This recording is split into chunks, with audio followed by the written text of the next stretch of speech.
నిప్పుల్లో కనుక మనం ఆజ్యాన్ని, ఆహుతిని సవ్యమైనటువంటి పద్ధతిలో యోగ్యమైనటువంటి వ్యక్తి, యోగ్యమైన విధానంతో, యోగ్యమైన ద్రవ్యాన్ని యోగ్యమైనటువంటి సమయంలో ఆహుతిగా అర్పించినప్పుడు అందులోంచి వెలువడేటువంటి హోమ ధూమం ఉంటుంది.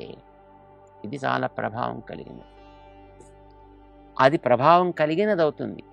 ఏదో ఎవడో నిప్పు వెలిగించి దాంట్లో ఏదో పట్టుకొచ్చి వాడేదో రకంగా ఉండి దాంట్లో వాడు వేసేస్తే, ఏదో రకంగా వేసేస్తే అది ప్రకృతికి మరింత కాలుష్యాన్ని చేరుస్తుంది.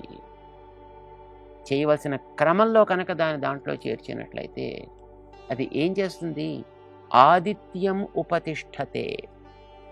ఇది సూర్యుడి దగ్గరికి వెడుతుందని అంటలేదు, కానీ సూర్యుడి యొక్క శక్తిని అది మన దగ్గరికి తెస్తుంది. సూర్యకిరణాలు అంతటా ఉంటాయి ఇప్పుడు. ఎందుకంటే మనం సౌర మండలంలో ఉన్నాం, మనం సౌర కుటుంబంలో ఉన్నాం, ఆ సూర్యుడి ప్రభావంలోనే ఉన్నాం. సూర్యుడి చుట్టూ తిరిగేటటువంటి గ్రహాలన్నీ కూడా సూర్యుడి యొక్క ప్రభావానికి లోనై ఉన్నవే. మనం భూమి కూడా అలాంటి గ్రహాల్లో 3వ స్థానంలో ఉంది. చేత మనం కూడా సూర్యుడి ప్రభావంలోనే హాయిగా బతుకుతున్నాము.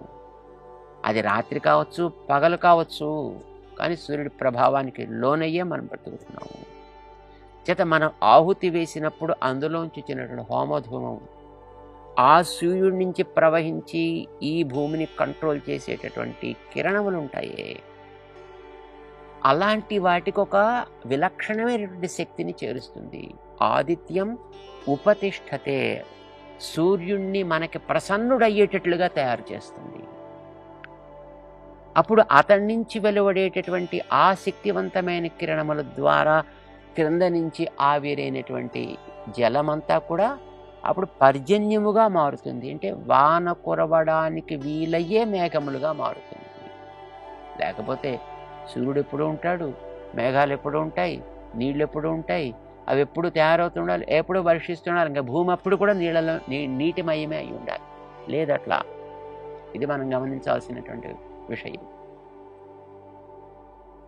ఎలా అవుతుంది అనేది వేరే విషయం, కానీ ఆ సూర్య కిరణములకి శక్తిని కలిగిస్తుంది ఈ హోమపు ప్రక్రియ, హోమపు ధూమము. అప్పుడు ఆ కిరణములు జలములనివ్వగలిగే మేఘములను తయారు చేస్తాయి.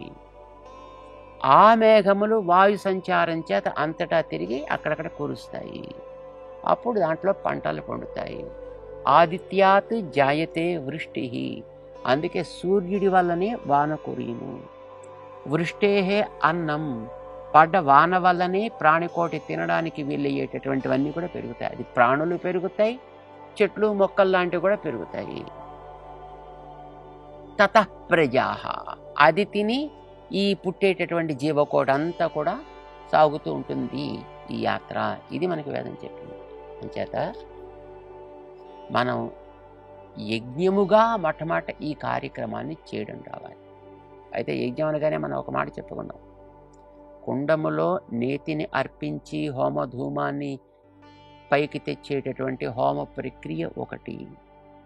దానికి కూడా ఉత్త పొగ ఒక శక్తి కలిగినదే. ఆ పొగ ప్రభావం చేత ప్రకృతి మండలంలో ఉండేటటువంటి దోషాలన్నీ తొలగుతాయి.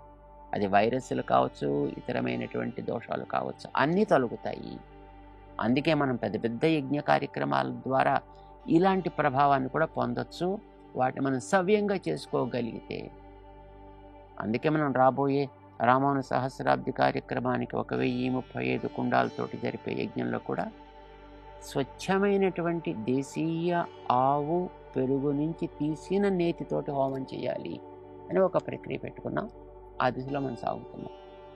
అది ప్రకృతిని పరిశుద్ధం చేస్తుంది, సూర్యుడి కిరణాన్ని ప్రభావితం చేస్తుంది, రాబోయేటటువంటి మేఘములని మంచినీటిని ఇవ్వగలిగేట్టుగా తయారు చేస్తుంది.